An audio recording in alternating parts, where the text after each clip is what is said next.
defend her still today. 'Cause there ain't no doubt I love this land. God bless the USA.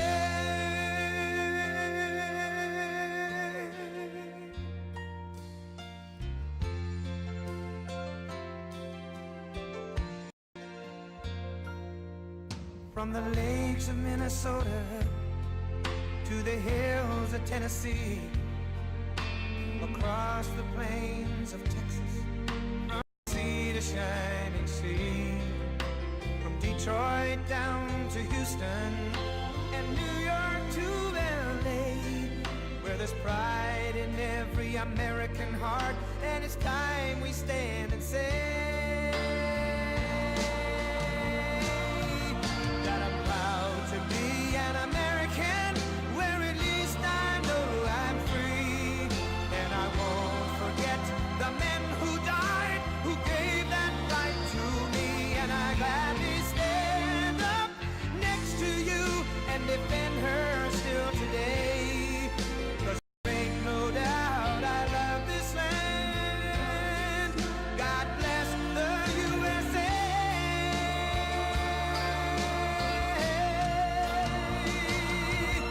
And I'm proud to be an American, where at least I know I'm free. And I won't forget the men who died, who gave that right to me. And I gladly stand up next to you and defend her still today. 'Cause there ain't no doubt I love this land. God bless the USA.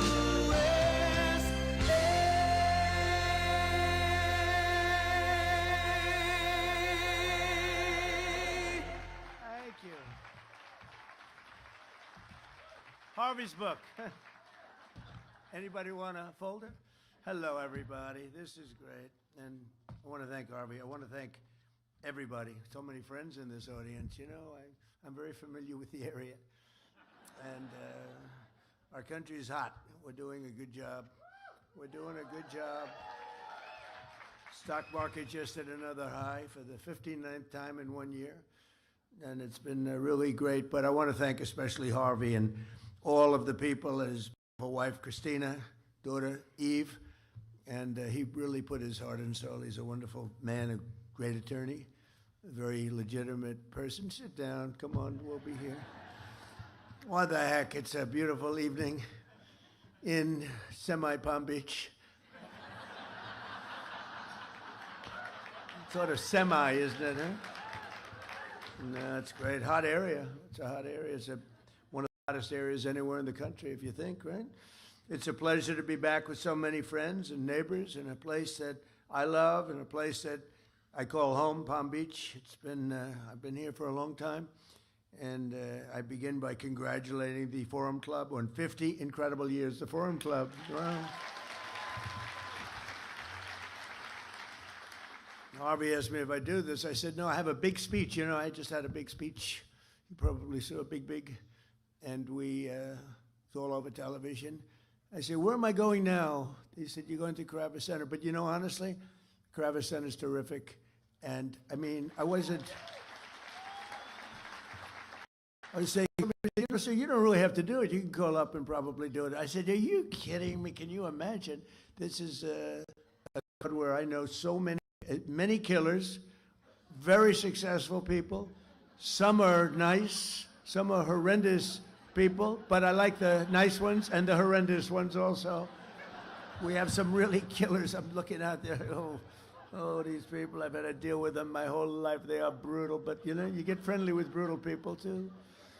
I'm dealing with some quite brutal people right now in the lovely country of Iran. They are very brutal, and I will tell you, we're doing very well. You cannot give Iran a nuclear weapon. It's all I can say. You cannot. Because they would use it on a place called Israel very quickly, and they would use it in the Middle East, and they'd use it in Europe, and I guess we'd be next, and it's not going to happen. Don't worry about it. We've taken apart. We've taken their Air Force is non-existent. It's gone. Their Navy, they had a very strong Navy. They had the strongest Navy by far in the Middle East, many times over. They have 159 ships. Every single ship is at the bottom of the sea right now. They have no anti-aircraft capacity. They have no radar. They have no leaders. Actually, their leaders are all gone, too. It's part of our problem. We don't know who the hell we're dealing with. They call up, this is Mohammed, so-and-so, and I say, are you a leader? We're looking for a leader. It's the only country in the world, nobody wants to be a leader. You know, they say, would anybody like to be president? And there are no takers. But I think we're doing a great job over there, actually. We have the, they use the Hormuz Strait as a weapon for many, many years. They said, close it. So they closed it, then I closed it on them, which is sort of, they want a little business. They get no business. But it's going to work out because everything works out. You know, you look at what we did with Venezuela. That was an amazing military maneuver. And now we have a great relationship with Venezuela. 100 million barrels of oil we've already sold. It goes down to Texas. It goes to be refined in Texas. 100 million. We're going to be another, over the next month, it's going to be another 100 million. And you'll be happy to hear this because you're a lot of great business people here. This is the first war that you've seen in the United States for a long time where we actually have paid for the cost of the war by about 37 times already. In other words, it cost us a lot. We had those big, beautiful aircraft carriers, lots of planes and everything else, but we've paid for it many, many times over. And we're getting along great with the people, the leaders of the country, and we're working with them very closely, and they're relying on us totally, and the relationship is very good, and they're doing more business now than they've done in 15 years, probably. And we have the oil companies all moving in. The big American oil companies are all moving in. It's really been amazing. And then I said, well, right now we can take a little pause. We ended up doing the, I mean, you all know, you people that probably see the stock market more than almost anybody in the stock market oriented than the people. Many of you are responsible for stocks, but the stock market today is at all-time high again. It hit one yesterday, hit one the day before, during what they call a military operation. You know, they don't like the word war, and they call it a military operation because that way you don't have legal problems. But you ever hear a situation where we're knocking the hell out of somebody and we have a Congress, please, you've only got 3 days left. We spent 19 years in Vietnam. We spent 12 years in Iraq. We spent 7 years in another place, 2 years in another one, 7 years in another one. We had another one for 14 years. For 6 weeks. What's taking so long? Now, we could leave right now. Right now, if we left right now, it would take them 20 years, 25 years to rebuild the place.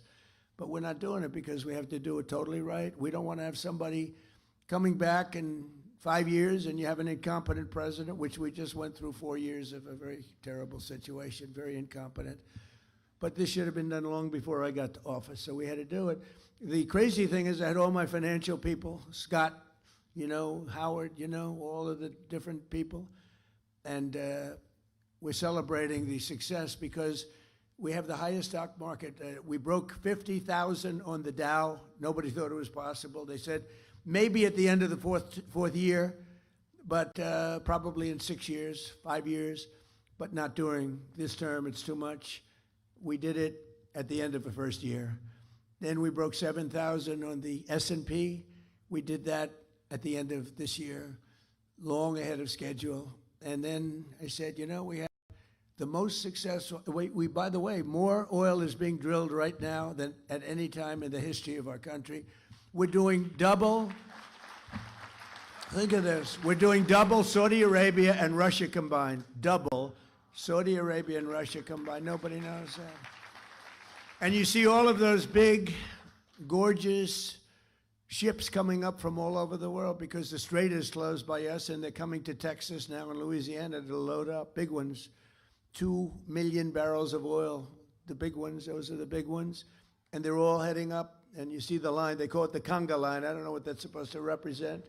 But you see those graphs. It's made from Space Force, you know. We were responsible for Space Force. We needed Space Force. We were being killed in space by China, by Russia. In my first term, I created Space Force. First time in 79 years that we did a new division, a new grouping, because you had the Marines, the Army, Navy, the Marines. We had the Coast Guard.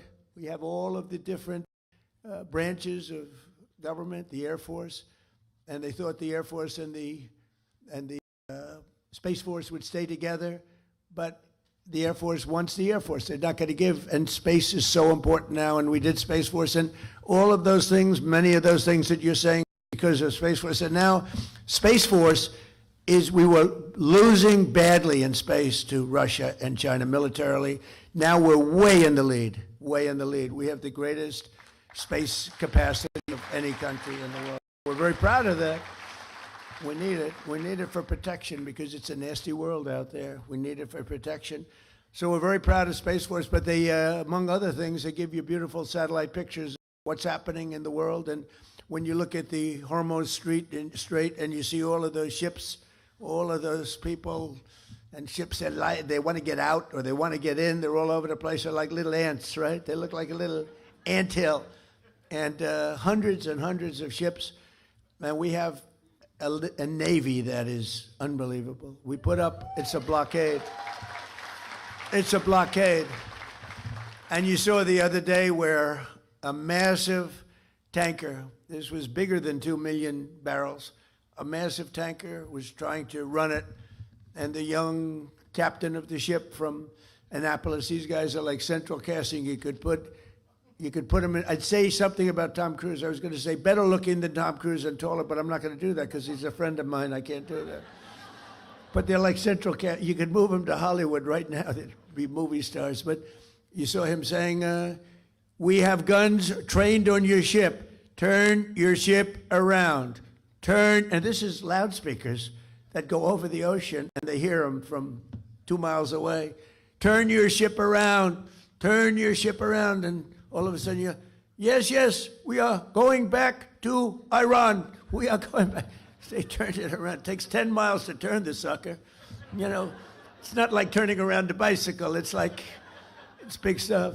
And then we had the other one you saw from 4 days ago where they were going to ram the we call it an iron wall. It's essentially an iron wall. We have such great military and great Navy.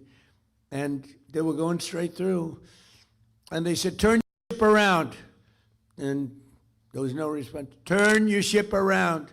Evacuate your engine room immediately. And you see all these guys running out of there. Now, they're 5 miles away. And one shot into the engine room, blew up the engine room. The ship stopped. They used tugboats, and then we landed on top of it. On top of everything else, we then land on top of it, and we took over the ship. We took over the cargo, took over the oil.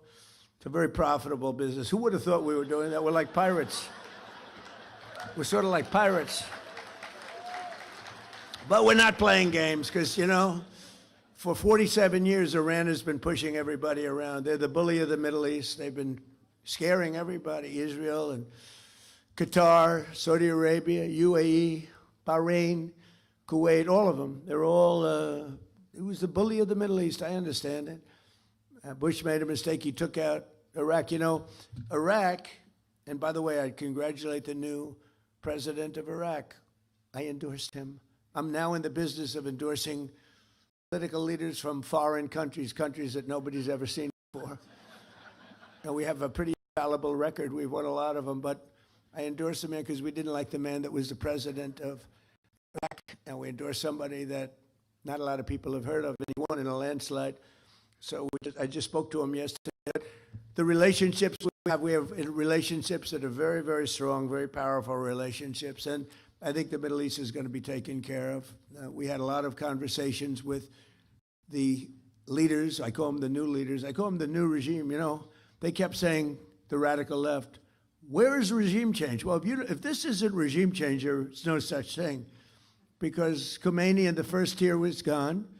The second tier is gone. Half of the third tier is gone, which is a problem. That's a problem. because we are trying to figure out the right one to talk to. We talk to one, and then another one calls up. Let's make a deal. But I think we're in a very, well, I mean, I know we're in a very strong position. There's the expression that we've all heard, or many of us have heard, if you like the fights, if this were a fight, they'd stop it. But again, their military they have some missiles left. They have some missile-making capacity left. We've knocked about 85% of their manufacturing capacity for new missiles out. We've knocked about 82%, but that means they have missiles left. We knocked out most of their drone-making factories, but they have some drone capacity left, and drones are pretty effective. But we've also developed, in the meantime, if you remember, the German U-boats were a horror. Nobody could stop them, and then all of a sudden they come up with sonar, and it went from nobody could stop them that it was the worst place in the world to be is in a U-boat. The drone, anti-drone capacity that we have now is fantastic. They have new weapons, lasers. You gotta see the lasers. They go into a laser, they just burn they just boom. And we have that, and we have very special machine guns with large-scale bullets operated by a computer. And as they come in, it just knocks them out like it's amazing. But with all of that being said, there's still danger. There's always danger with war. With war, you never know what happens. Look at Russia. It was supposed to be a one-day war, and it's 4 years, right? And you see that, and it's really a terrible war. And it's a lot of people died. Last month, they had 25,000 soldiers, mostly soldiers, killed. It's like a bloodbath over there, and I think we'll get that. We've settled 8 wars, and that should be the 9th. I think we're going to get it done, but it's a rough one. It's a rough one. But we're joined tonight by a lot of my friends and very distinguished people that are great people. The Palm Beach Mayor, Danielle Moore. Where's Danielle? Where are you, Danielle? Hi, Danielle. How are you? Great person. We're working on a couple of things for good water. Let's say a nice water product, right? Like desalinization. I said, Danielle, why can't we be like a submarine? We have the best desalinization. We have the best submarines in the world. We can go for years underwater, all nuclear submarines, the nuclear ones. And one of the things we have is great water on the submarines, desalinization. So I'm saying, how does that sound for Palm Beach? So we're looking at it. We're going to play with it and see, boy, would that be nice from the standpoint of unbelievably clean, pure water. It would be great. So we're working with Danielle, and we're working with the council. And I think something's going to come up, whether it's filtering or desalinization. Desalinization's a little bit better and a little bit more expensive, like a lot. But, anything used by the Navy is the most expensive. But think of it, they can go forever in a submarine. Nuclear submarine can guide at just about top speed for 35 years without refueling. Can you believe it? Going at a very fast. We have the greatest submarines anywhere in the world. Nobody close. We're 15 years ahead of the greatest military in the world. I rebuilt it.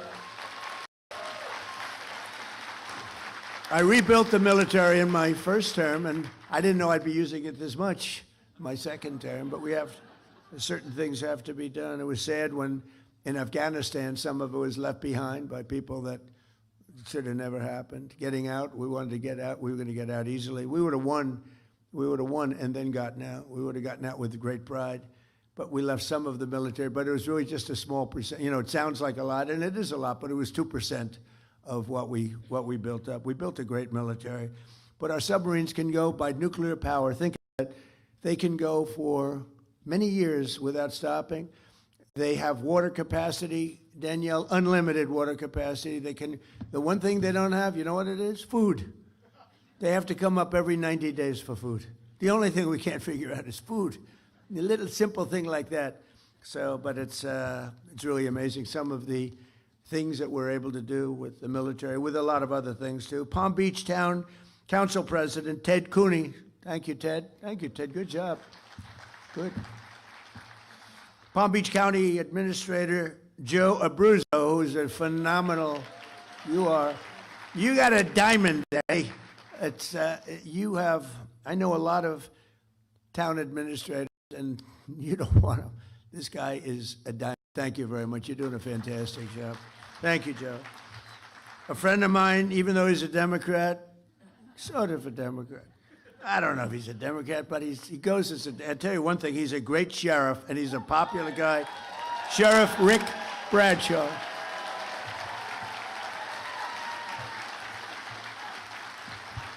So I shouldn't tell you this. I told this to Rick, and I know how tough he is, and also I figured this might happen, but I voted for Rick. He's a Democrat.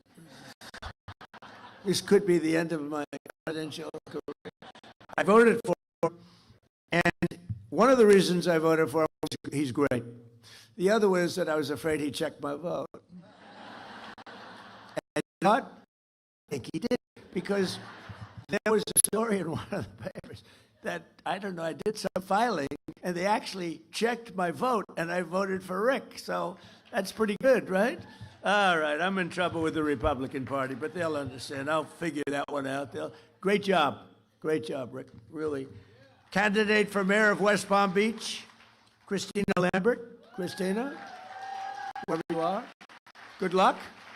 Good luck. And former Florida CFO, Jeff Atwater. Thank you. We have a friend of mine for a long time, Pepe Van Hool. He's the sugar. He has a monopoly on the sugar market. I don't know if that's good or bad. Pepe. I think it's good. It sounds good to me. He has a monopoly on sugar throughout the world. He's also one of the largest property owners, maybe the largest in all of Florida. And Pepe Jr. is just like the father. He looks like him, sounds like him. He might even be vicious, it's possible. But they're both here. Pepe, Van, where are you? Pepe Jr., good. They are good people. And he's been a supporter of mine from the beginning, right? Almost before I ran. He said, if you run for president, you're going to win. Before I even announced. It was sort of crazy. He's been from the beginning. Thank you very much. We appreciate the friendship. Great guy. I actually did tell Coca-Cola, why aren't you using real sugar? And they said, well, we have, the aspartame, whatever. I said, no, in other countries, believe it or not, Mexico, who does not like me after the change of the name to the Gulf of America, the president called me up, this is 6 months ago. We have 92% of the waterfront. They have 8%. And I always wondered, why is it the Gulf of Mexico? For a long time, even looking as a kid, Gulf of Mexico, it's such a powerful name. It's such a powerful thing, the Gulf of Mexico, but it should be the Gulf of America. I mean, I'll say it only within the confines of this room, because I know there's a lot of fake news back there. Within the confines of this room, Mayor, you're not going to tell anybody, please? I was thinking about seriously calling it the Gulf of Trump, but I really was, but I was told by some very wise people, please don't do this. That's one I don't think would have worked. What do you think? That wouldn't have worked too well. But, it's such an honor to look at that incredible, powerful, beautiful, really rich area of water. There's probably very little like it anywhere in the world. When you look at all the rigs out there, all the wealth that's underneath that water, and now it's the Gulf of America. And the president of Mexico called me. He's not too fond of me anymore, but when she heard about it, it was put in some paper. Somebody leaked it someplace always. You always have leaks. When you're in my world, leaks are part of life. And it was leaked that I was going to change the name of the Gulf of Mexico to the Gulf of America. And she's a beautiful woman, a very nice, I never like to talk about beauty because that's usually the end of a political career. If you say somebody's a beautiful woman, they say, what a terrible, terrible thing. Everybody hates it except the woman that you're talking about. They love it. So I won't say she's a beautiful woman, but she's a fine woman. And she is. And she's got this incredible, beautiful voice, elegant voice. She was a ballet dancer. She's got this beautiful voice, and she goes, President, no, President, tell me, you're only kidding. You're not going to change the name of the Gulf of Mexico. Yes, I am. I'm sorry. No, please. Anyway, so they don't love me too much in Mexico right now, That's why guys like me are in a lot of danger, Consequential people get in a lot of danger. You know what I'm talking about? Saturday night, it was good for one thing. People are loving my ballroom now. That's the only thing. They love my ballroom. They love my ballroom. And it's going to be the best in the world, although I like the one at Mar-a-Lago very much too, Mayor. And we have County Commissioner Maria Marino. Thank you. Commissioner, thank you. Good job. And former Congressman Dan Micah. Where's Dan Micah? Thank you, Dan. Good job. An architect who's really talented. He's done a lot of work for him. He's got a flair, a beautiful Hispanic flair in particular. And he comes from originally a place called Cuba, which we will be taking over almost immediately. No, Cuba's got problems. We'll finish one first. I like to finish a job. On the way back from, what we'll do, on the way back from Iran, we'll have one of our big, maybe the USS Abraham Lincoln aircraft carrier, the biggest in the world. We'll have that come in, stop about 100 yards offshore, and they'll say, "Thank you very much, we give up." But this man really is great. Rick Gonzalez, he's a great architect. Where is Rick? He's doing a couple of projects for us now. He's doing some beautiful little projects that we have going with my son, Eric, who's fantastic. He's done a great job. Former Ambassador Robin Bernstein is here. She went out and learned Spanish. Right, Dominican Republic.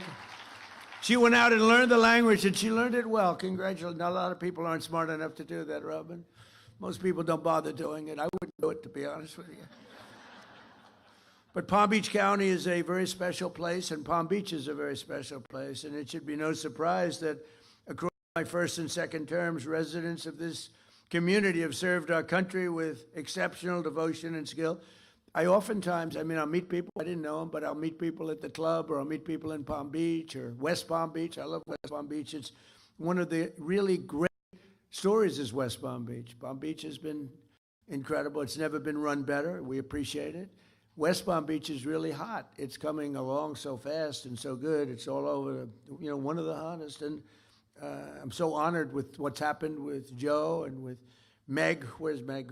Stand up, please. Meg she's fantastic. But I do want to thank you, and I want to thank everybody that voted. We had it was really a bipartisan vote, if you can believe it. I'm not used to that, when you have Democrats voting, but with the name change on the Southern Boulevard and the airport, and I can only tell you we will work to deserve that name, and we love you guys, and we're working with you in Washington and a lot of different things, and I think it's been a great partnership. Florida generally, but this area, I feel so strongly about it. We have to help and make it even better. All over the world, they love it, and they talk about it, and we have to make it and keep it first class and the best. But I want to thank you very much. I know how hard you worked on that. She's a really great person, and I don't know what her future is, but I think it's really good politically. I think she's fantastic, and she loves animals, right? She loves her husband. They love animals. Good. It usually is very good for votes. I was never as much, they all wanted me to buy a dog when I went to the White House. They said, "Sir, you'll be the first president in 68 years or something that doesn't have a dog." I said, "It's not going to work for me." No, they like pictures of Biden walking his dog all that, but his dog was a vicious dog, kept biting our Secret Service people. No, we had 28 bite problems, 28. This was a violent dog. That's not a dog I'd want. But for 60 years, I guess, even longer, every president's had a dog because they do it for votes. Some of them do it because they love the dog. Probably most of them do it for votes. And I thought it would look quite fake. Like the fake news, it was quite fake. Can you imagine? Donald Trump has purchased a lovely, lovely little poodle. And he walks him religiously every day on the White House grounds as he's inspecting the ballroom that's going up. They walk deep down into a foundation that's going down to China. There's a lot of stuff going on in that foundation, let me tell you. A friend of mine said, "Boy, that's the deepest foundation I've ever seen for a ballroom." I said, "Yeah, a lot of things happening there." We have several friends of mine that were great with us past and present. We have Secretary of Commerce, former Wilbur Ross is here. Thank you, Wilbur. Thank you, Wilbur.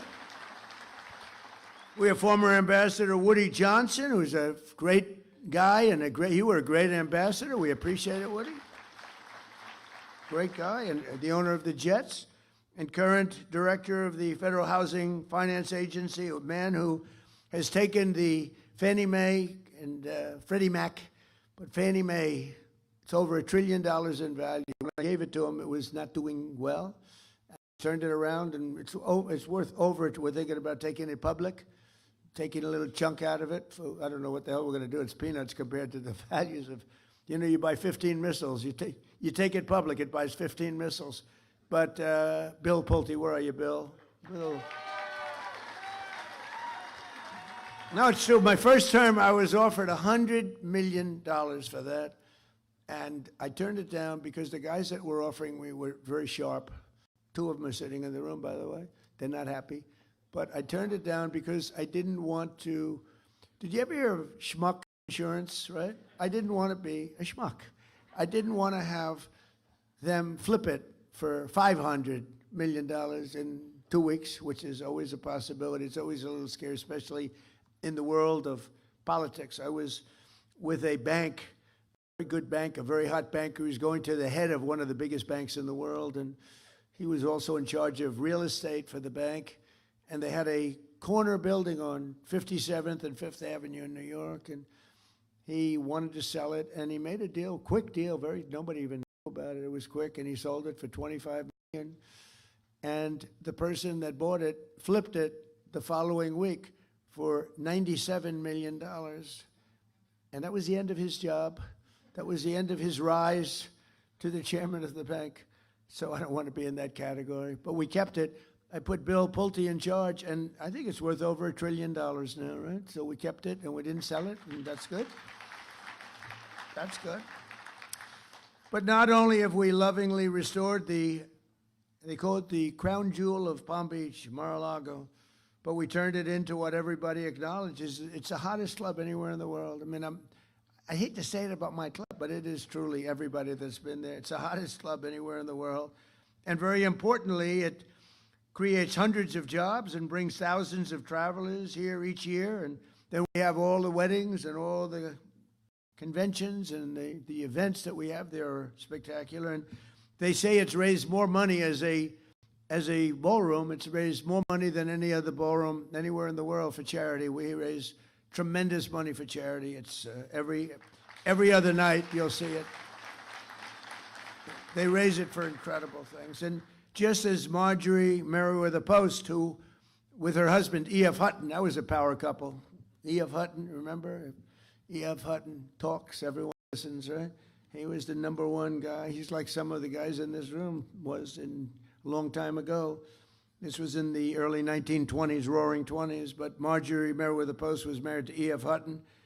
She was the richest woman in the world, and they wanted to build something incredible, and they envisioned everything but the lot in South Florida. She bought it because that's where the great reef, if you look at the maps, you have a great stone. It's a source of unbelievably powerful stone. It's a stone jetty, and it ends right there. She bought it there because there wouldn't be any settlement when you built the house on that settlement. It ends right in the backyard, actually, and it's really amazing.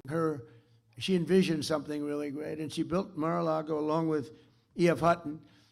And at the time, and then you had the Depression, but she wasn't affected by the Depression, and she actually built other sections onto it because she wanted to give people jobs. She did a fantastic job. And she always wanted that to be the Southern White House. And in fact, when she died, she left it to the White House Historical Society. And the late, great Jimmy Carter decided that Mar-a-Lago was too expensive for the United States. So fortunately for me, he gave it back to the Historical Society, and I bought it. And we spent a lot of money and made it great. I lived there for a while. Then I said, this is a very big house to live in. And, we had kids, and you have the kids running around the house. You can't find your kids ever. Where are they?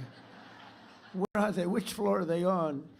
but it's a special place, and it's become a great club. And we've had all the foreign leaders, most of them. We had President Xi of China here a few years ago, and I'm going to be there in 2 weeks, by the way. That'll be interesting. But it'll be something because, he's amazing. He's an amazing guy. And the trip is going to be a very important trip that I'm making. And we had the late Prime Minister Abe of Japan. He was a fantastic man. He was a great friend of mine. He was assassinated in Japan with probably the only gun in Japan. They don't have guns in Japan at all. This crazy person made a gun and assassinated our friend, my friend. He was great. And we've had a lot of the other top leaders of the world at Mar-a-Lago. So good for Palm Beach. It's interesting. They have a lot of Secret Service, as you can imagine. Probably gets even more, but we have a lot.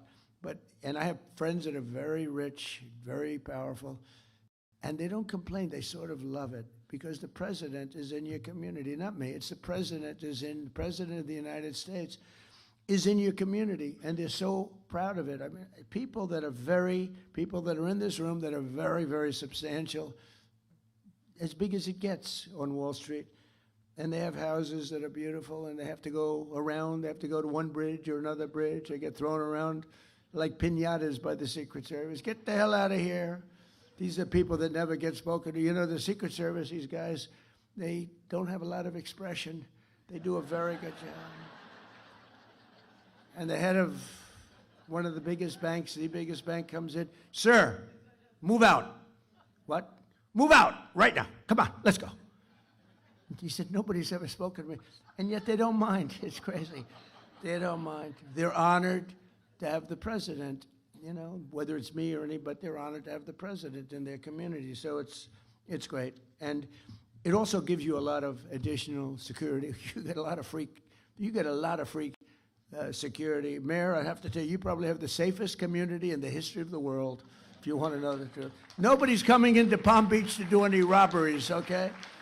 In addition to a really great police group that you have, they work very closely, and the firemen and policemen, and we have the ball over, the policeman and fireman's ball, and I think it's become the hottest ball over with John Scarpa and all the people, Tim, all of the people that do it. I think it's the hottest ball. It's an honor to work with police. I also based my campaign here on election night in 2024. We had a great victory party just across the street in the convention center, and that was quite an evening. We were waiting for the decision, and it came early. It was around 9:02, and they said, Donald Trump will be the next president of the United States of America. It was very cool, actually, I thought. And it was right across the street. It was right across the street, and then we had some crowd. Joe, you could use a little bit larger convention center, whatever you can do. Get that thing. I know if you're working on it, it gets done. And so it was from Mar-a-Lago. We were there, and then we came over here, and we had a tremendous crowd, and we celebrated a tremendous thing. And our country now is just amazing. And we were laughed at and mocked for 4 years. We were mocked. We were laughed at as being a stupid country. And now we're thought of with great respect, like we haven't been thought of for many, many decades.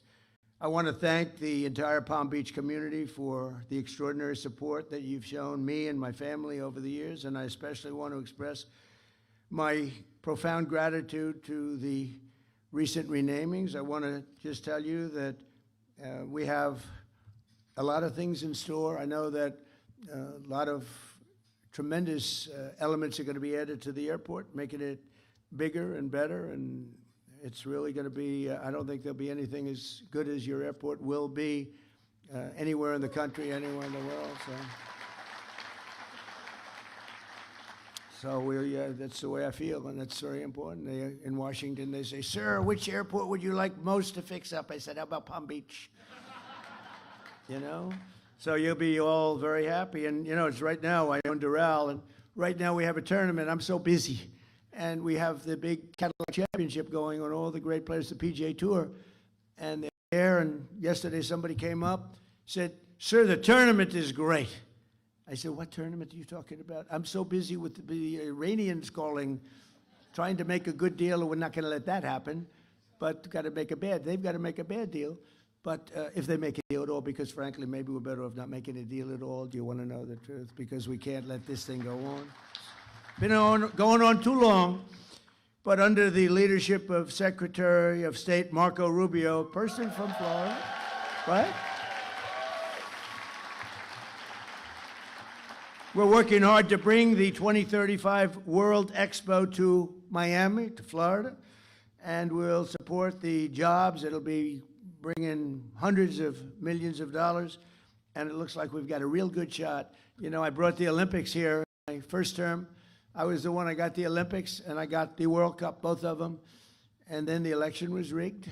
You see that now? How about the Southern Law, Poverty, whatever the hell they call it, where they supported the Ku Klux Klan and all sorts of other things, only to fight the Ku Klux Klan politically. They're out there, we are fighting the Ku Klux Klan. They're the ones that are supporting it, giving it hundreds of, and many others, some even worse if that's possible.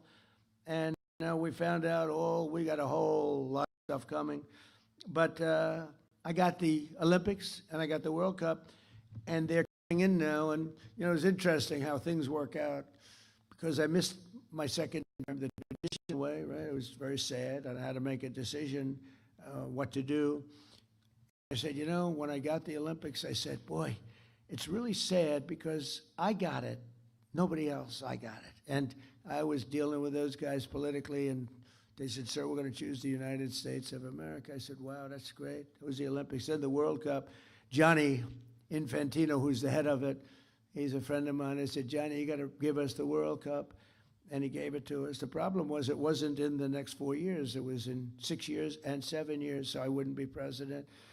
I said, you know, I got the Olympics, I got the World Cup, and I won't be president. And then all of a sudden I realized I am going to be president during the Olympics and the World Cup. It's amazing. And, you know, it's very interesting, though. I tried taking the third because we also have the 250th year. This is a great term when you think about it, with all the things we've done.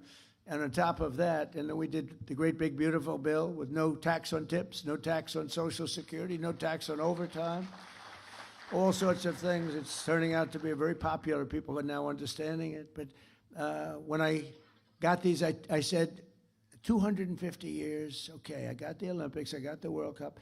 Maybe I can also claim the 250-year thing that I got that too. So I tried. I said, I also got 250 years. And they said, sir, you didn't get 200, with 250. Okay, well, I gave up. So I gave up on that one. But we're having an unbelievable celebration. And in fact, on June 14th, not so far away, the UFC is going to have, I think it's the most exciting. I've been involved in a lot of events. I've given out a lot of tickets. I've sold a lot of tickets to things. I don't think I've ever had anything. This is going to be wild. We have a 5,000-seat arena being built right opposite the front door of the White House for the 250th. And that's going to be June 14th, which is my birthday, which is absolutely, Flag Day. Flag Day. But and that's a coincidence. It is not, I didn't do that. It just worked out that way. It is actually true, I swear. I did not do it. It worked out that way. But it's June 14th. At least it's easy to remember. And they're building, it's going to be a Sunday night, and it's going to be on CBS. And then they're having, that'll be a 5,000-seat like arena that's going to be sort of a one that they put up. UFC, Dana White, the great Dana White, he's fantastic. And then they're having anywhere from 75 to 100,000 people in the park. Right across from the White House is a beautiful circular park, ellipse. And that's going to be having thousands and thousands of people. And they have 8 massive screens being built, and people are going to be able, there's no charge to anybody. Everything's free.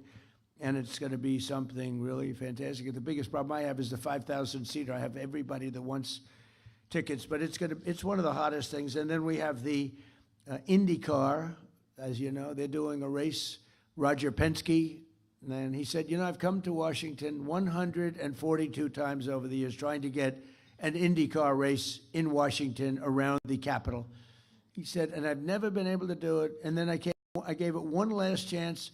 And I saw my friend Donald Trump president, and in a half an hour, I had the whole deal done. We made a deal. So they're going to be, it's a little bit like the airport, right? And in literally, it's going to be great. In half an hour, he got the deal done. He's so happy. Roger's incredible. You know, he's won 20 Indianapolis 500s. I gave him the Presidential Medal of Freedom. I said, you know, it's amazing. These countries, Germany, Japan, they spend billions of dollars on cars trying to win the Indianapolis 500. And, you know, they rarely do it. I don't know if they've ever done it, but they rarely do it. They spend all this money. Roger Penske's won it 20 times. So needless to say, he's quite good in the automotive division. I mean, the guy is amazing. He's won 20 Indianapolis 500s. It's not even believable. So I gave him the award when he won his 18th. I said, Roger, I'm going to give you the Presidential Medal of Freedom. What you've done is amazing. And since then, he's won 2 more. I don't know what it is. It's crazy. But he's a fantastic guy. So we're going to have the Indy, which are like the racing cars, the Formula One type car. And that's going to be something that everybody's looking for. We're providing $42 million of improvements in Florida railway safety. You know that. And $210 million to the state for rural health care. And we delivered more than $2 billion in federal funding for the Army Corps of Engineers to dramatically speed up the restoration of the Florida Everglades and Lake Okeechobee, which is now being done, right? We're doing that. A lot of it's been done. I got it done in my first term, but we're adding to it Okeechobee and, you know, all the things that benefit you. And today we delivered a huge win for our great fishermen and anglers in the state. And we have any fishers? I don't think this is a fishing room, you know. I gave this statement a little while ago in the villages, and the place went crazy. I don't think any fishermen here? Well, that's not bad. Well, then you like this. That's better than I thought. But all state permits for the 2026 red snapper recreational season, as you know, was brutal with the federal government. You couldn't do anything. They let you catch a half a fish. If you caught 2 fish, they want to put you in jail, give you the electric chair. If you're lucky, you'll go to jail for the rest of your life instead of the chair. It was brutal. And so for years, our great fishermen have been punished in Florida and some other states with very short federal fishing seasons, like how about 2 hours? Go fishing. You go fishing for 2 hours, and then you have to pull it in and get the hell out of town, or they'll arrest you. But they gave you record short season, and I'm giving you unlimited seasons. The federal seasons, despite record fish populations, it's hard not to have a record fish population when nobody's been allowed to fish, essentially. And the states are begging to get these permits, and what we're doing is we're doing it. And the very incompetent Biden administration tried to shut down the oceans to our fishermen. And that, you know, look, the ocean's a big place. It's a big place. But we love and respect our fishermen and all of those people that love that sport and love it. And so I'm very happy to announce that we just spoke with NOAA. That's your big group that does all of the work on regulation. And we're delivering to you all of the permits that you need for long-term fishing and lots of fishing. And enjoy the red snapper or whatever the hell you catch, because you're allowed to catch it now without going to jail for the rest of your life, okay? And with the support of many people in this room, a lot of them, we had the most successful first year of any administration in history, they say. Even the radical left Democrats are saying that. We took the most dangerous, unsafe, violent, and open border in the world, and anywhere in the world, there's no border like this, and created the most secure border in U.S. history with 0 illegal aliens entering our country in the last 11 months. Think of it. We went from 25 million people coming in to 0, and the people that make up that list are the Democrats. Nobody even tries to come in because the border is so tight right now that you just don't even try. It's amazing. And you know, we had an open border that was allowing a terrible situation. We were allowing people in jail, people in mental institutions, drug dealers, murderers. 11,888 murderers coming into our country. Many of those people murdered more than one person. One murdered 7 people, and they're releasing them into our country. It's terrible. The murder rate in the United States is now the lowest it's been in 125 years. Can you believe that? It's sort of terrible to say in a way, because it's, who wants to talk about murder? But we had a murder epidemic, and it's now the lowest since before my father was born. 125 years, 1900. And that's an amazing thing. And the crime rate in the capital, Washington, D.C., which was a disaster. When I came in, it was one of the more dangerous cities in the country. It's now the lowest, one of the lowest, it's considered now one of the safest cities in the country, which it should be. We moved in the National Guard. We took out over 5,000 hardened career criminals. Many of them came in during the open border of Joe Biden, and they made it just a horrible place. It was never that safe, believe it or not. It was, people were getting killed, but they were losing 3 people a week on average, murdered 3 people, 150 people a year.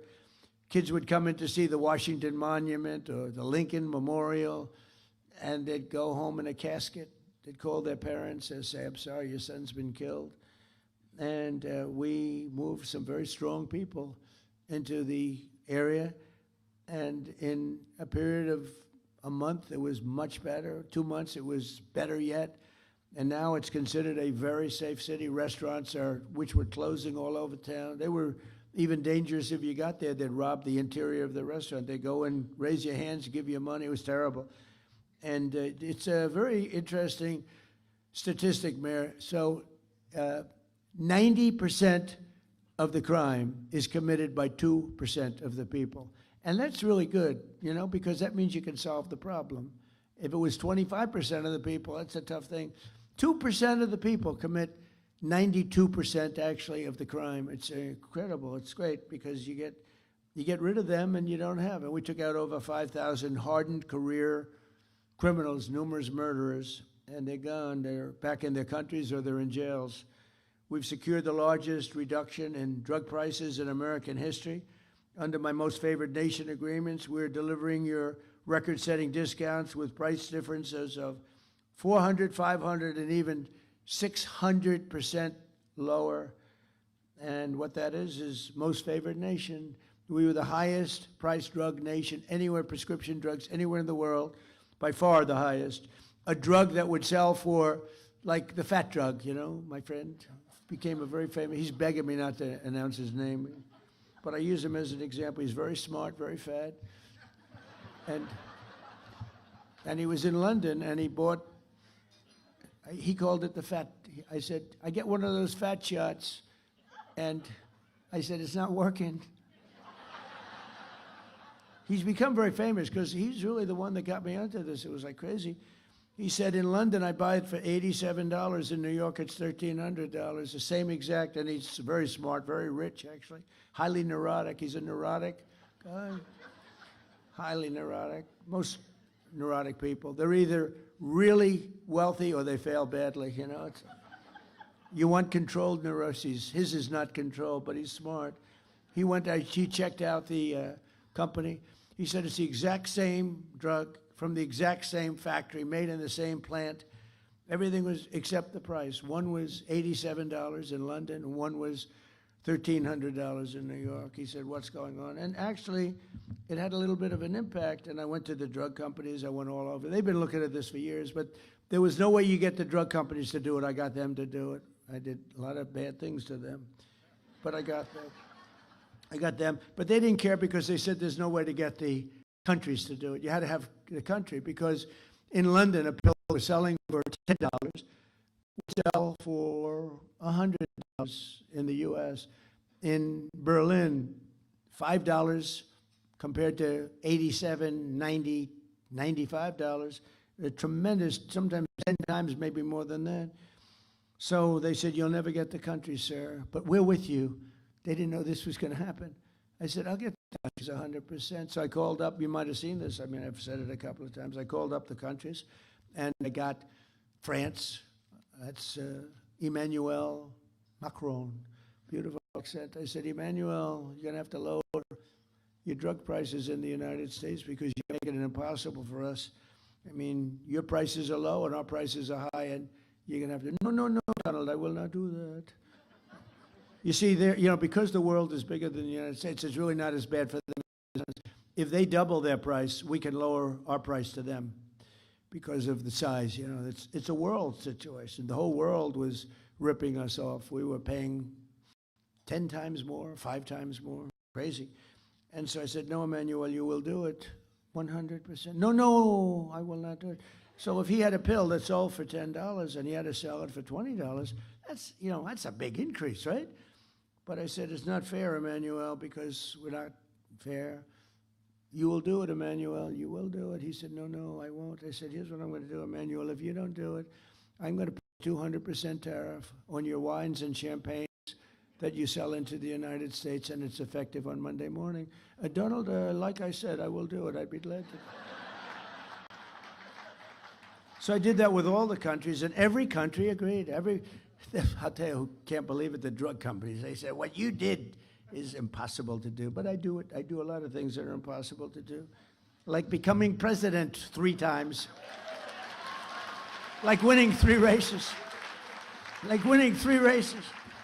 Anyway, so we have the lowest prices anywhere in the world. We went from the highest price. It's a really big thing. And frankly, that should win us the midterm. But, the press hates to cover it. So, but people now know.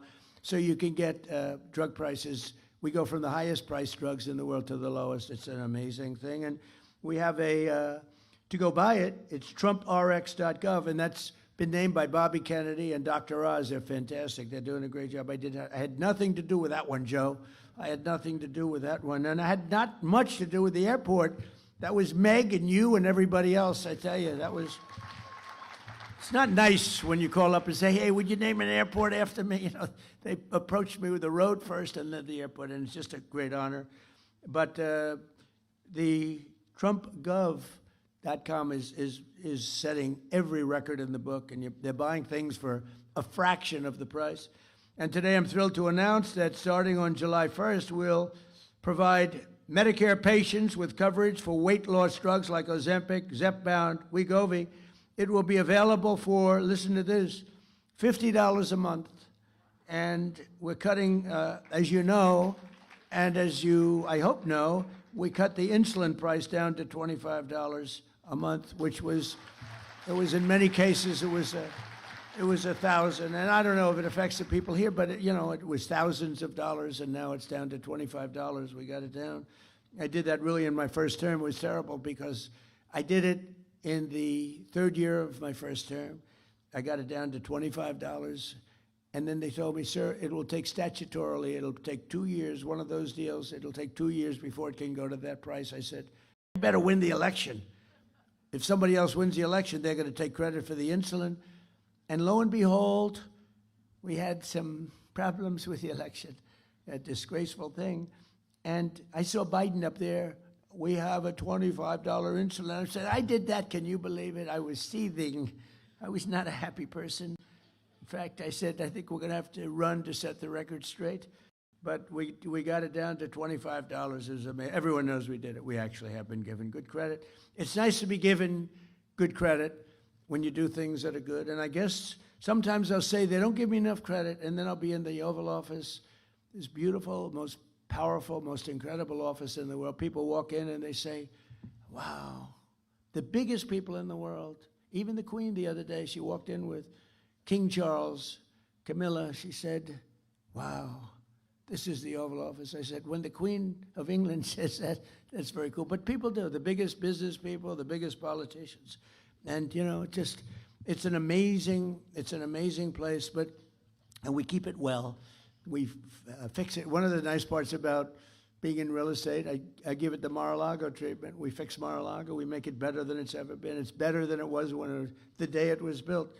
So we have a lot of fun. By the way, the King and Queen were fantastic. They were here. What great representatives they are for their country.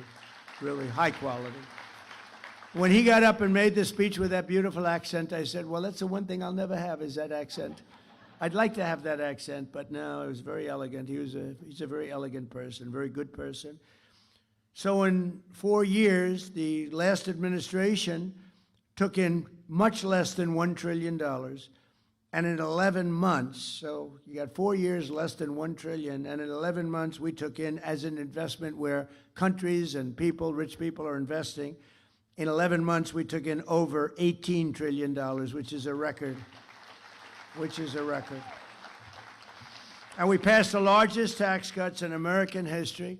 And you have your 1 year deduction that people never thought would be possible. Instead of over a 38-year period, you're taking it in 1 year, and nobody believed a thing like that was possible. I did that actually for a shorter period of time in the first administration. I think we had the greatest economy in history in my first administration, and in the second, I think we're blowing it away, but we had to make a detour. I'm sorry, we had to make a detour to Iran.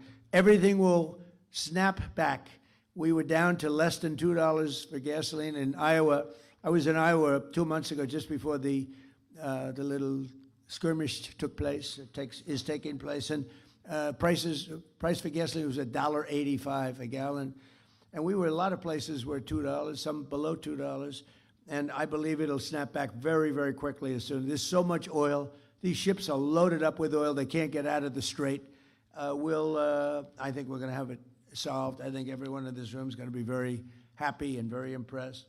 Our tax cuts supported an estimated 408,000 full-time Florida jobs. You know that. And we delivered no tax on tips, no tax on overtime, no tax on Social Security for our seniors, which I think is the last one.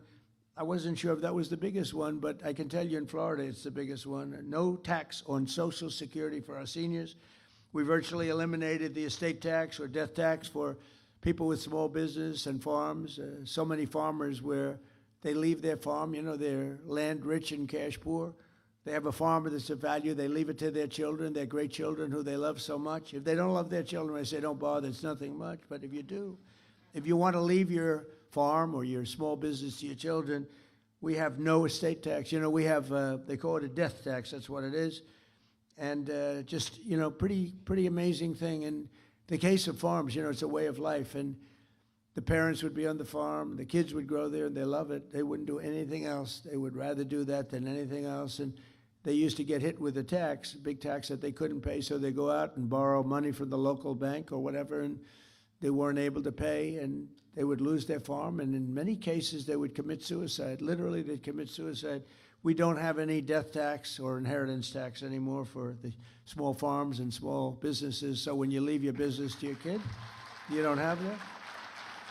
And we made interest car loans fully tax deductible so that if you borrow money, if you buy an American car only, you have to buy an American-made car, you can borrow money from the bank. Your interest is deductible for income tax purposes, and that's a big deal that we've never seen. You know, middle-income people have never been big on deductions. Rich people have gotten used to deductions, but those other people haven't. We added 186,000 private sector jobs in March. Jobless claims just hit the lowest level since 1969, and more Americans are working today, as I said, than ever before. And since the election, 89 times we've hit new highs, and we're adding $9 trillion. We've added in just 11 months, we've added over $9 trillion in value to the stock markets, and people with 401ks have really, I mean, it saved marriages, actually. One policeman told me my wife thought very little of me. She felt I wasn't a man because I was a bad investor with my 401k. I had nothing I could do about it. It was under the Biden administration. And now she thinks that I'm Warren Buffett. She said, my husband's the most incredible investor I've ever seen, and all I do is just look at the numbers every month. So it's amazing. The 401ks are incredible, incredible. Core inflation has dropped to a 5-year low, with the exception of oil prices, which is just, you know, I think most of the people in this room understand that. As soon as it's over, it's going to drop like a rock. I think it goes below where it was because there's so much oil. It's not like it would be a problem if there wasn't a lot. There's so much oil out there. But core inflation has dropped. Grocery prices are down. Used car prices are down. Rent is down. The only thing that is up is the gasoline, and that's coming down. But, you know, with all of this, and I say it again, we had to do this little excursion because if we didn't, if they had a nuclear weapon, this world would be, it would be a horror. It would be a world that would live in fear, and it should have been done for 47 years by other presidents and other countries, frankly, but it wasn't. They were all afraid of Iran. It's very strong, was a very strong country. We've blown the hell out of them, if you want to know the truth. But we've leashed American energy with that simple policy of drill, baby drill, and I'll tell you, we're producing more oil and gas now than we ever have at any time, and We're investing over $1.5 trillion next year in the military, and we have the strongest, the greatest military by far anywhere in the world, stronger than any other country by far. And thanks to our warriors and their allies, the Israeli Defense Forces today, the Iranian regime has none of those things that we talked about: Navy, Air Force, anti-aircraft capacity, no radar. And again, dozens of their leaders are no longer with us. They're elsewhere. Most importantly, though, thanks to our blockade. The blockade has been unbelievable. They're unable to export any energy, and they're crumbling as an economy. But I just want to say that we have now a great country that's respected again. We're a country that is winning like it's never won before, and we're going to keep it going. And I just want to thank all of the people from this area of the world. It's a great area of the world with great leaders and people, and it's people that I have a lot of respect for. But it's an area of the world that everyone's talking about, and it's an honor to be a member of this group of people, very distinguished, such distinguished people. I mean, I'm seeing so many people, the people that you read about, the people that you look up to, and they happen to be here. Speaking in front of you with Harvey, my lawyer, the lawyer. If he ever loses a case, I'll fire him so fast. But he's my lawyer, and he said, would you do it? I said, absolutely. And I know it's turned out to be great because outside they have thousands of people trying to get in, so that's a good feeling. But I just want to thank very much all of the people of West Palm Beach and Palm Beach, all of the people that we've dealt with. You are really fantastic. Thank you. Thank you very much. Thank you very much. Thank you.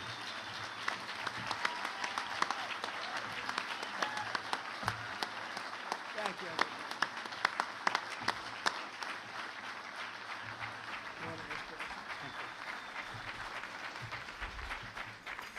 Mr. President, if you would stay with us a few more moments, we appreciate your time. You believe this guy? Yeah.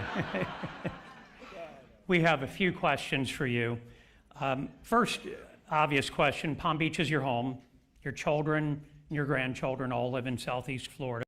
Key members of your administration are from our community. Your future presidential library will be in Miami. An airport here will be named in your honor. And you often govern from here.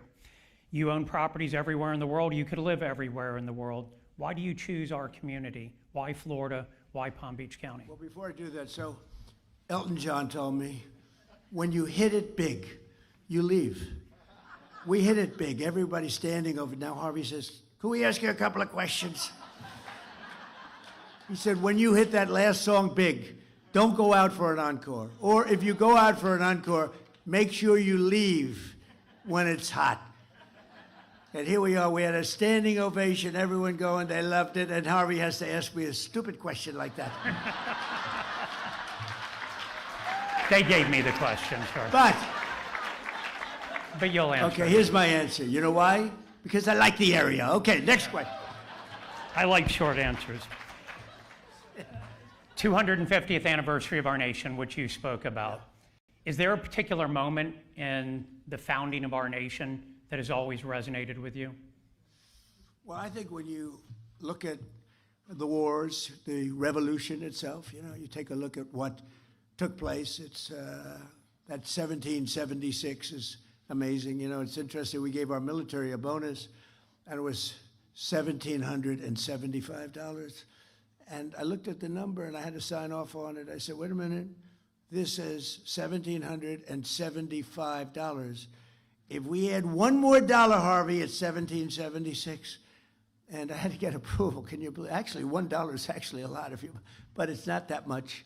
And so we made it 1776. It's just special. I mean, the whole place, it's a special country. But when you look at some of the movies and documentaries about the founding of our country and all of the great people, George Washington, Abraham Lincoln, Thomas Jefferson, Lincoln later, but Thomas Jefferson, all of the original founders, and some of the ones that are least known are actually the most important and the most interesting, actually. But when you look at all, then you have the Civil War. The Civil War was brutal. It was a brutal. I always said, why couldn't that have been settled? And maybe it could have been, but it was a brutal war. It was supposed to last one day, and because Robert E. Lee was an amazing general. You know, I deal with generals a lot.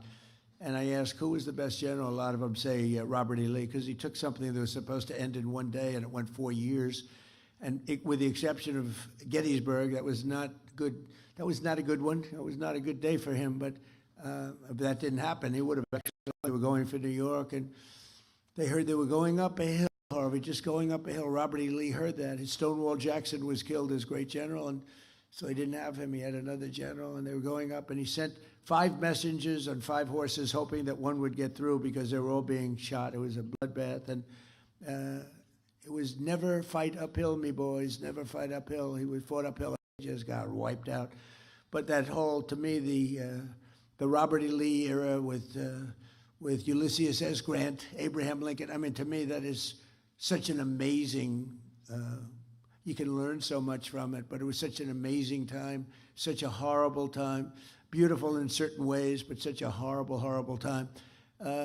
We have a fascinating country, whether you're talking about 1776 or a little bit later on, or I think right now, in many ways, we are I believe we're in the golden age of America. You know, I'm glad he actually asked me this question, because I just used a term that I didn't use when I was leaving. I didn't say we are in the golden age, Harvey, of America, and we're living it, and I think it's a very exciting time right now. I'm glad you liked one of my questions, sir. As someone who came from the business world, you're now in the political world. What is the biggest difference between being a leader of a company versus being a leader of a country, if any?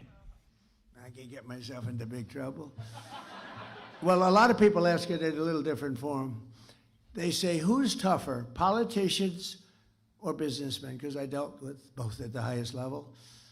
And I always said, oh, businessmen are much tougher. They're not even close. But then I spent a little time in Washington.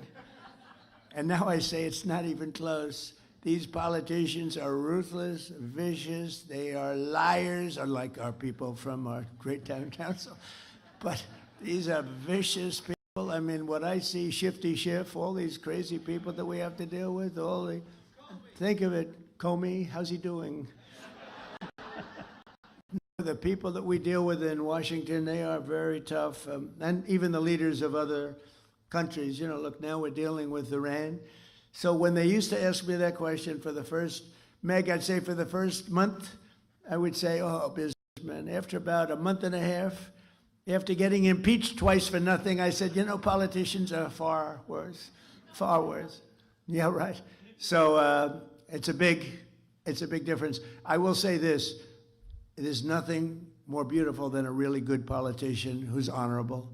There's nothing more beautiful than an honorable prosecutor. You know, you have some of these prosecutors, they're dirty cops, and you have others that are very fair. And I think the world of the prosecutors is a very important world. You want fair, you have to have fair prosecutors, and some of them are fair. I mean, I was a part of it. I was able to beat a system that was brutal. A lot of people didn't think it was doable, and we did. But having really, because it's a very important position, the prosecutors are very powerful, and they can destroy people unfairly, and they can, you know, they can also do a good job. But having fair, smart and fair prosecutors is a very important part of the world in which we live. I think that makes sense, but I feel very strongly about that, yeah.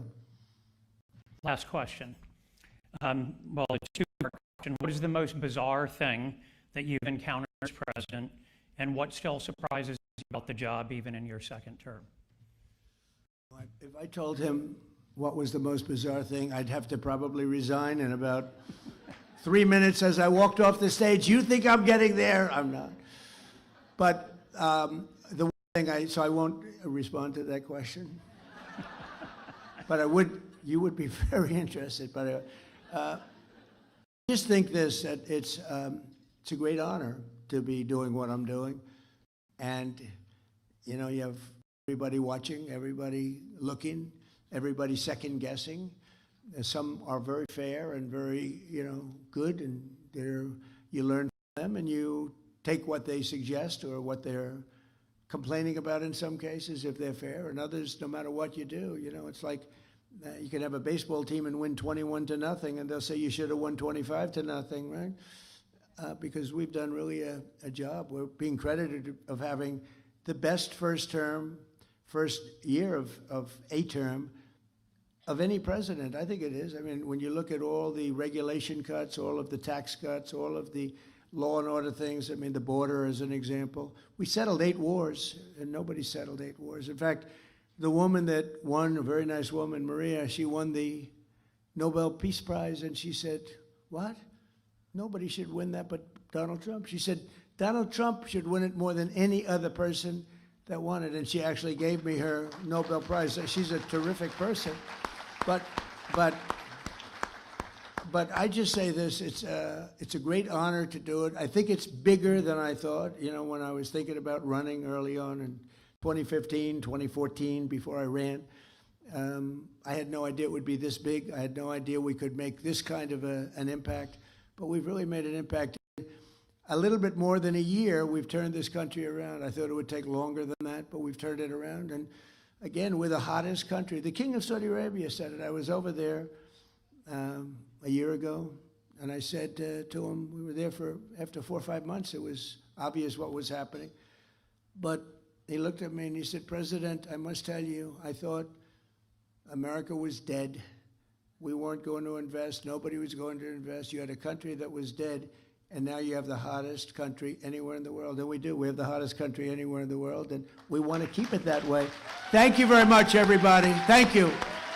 Thank you very much. Thank you. Nailed it. Thank you. Thank you, everybody.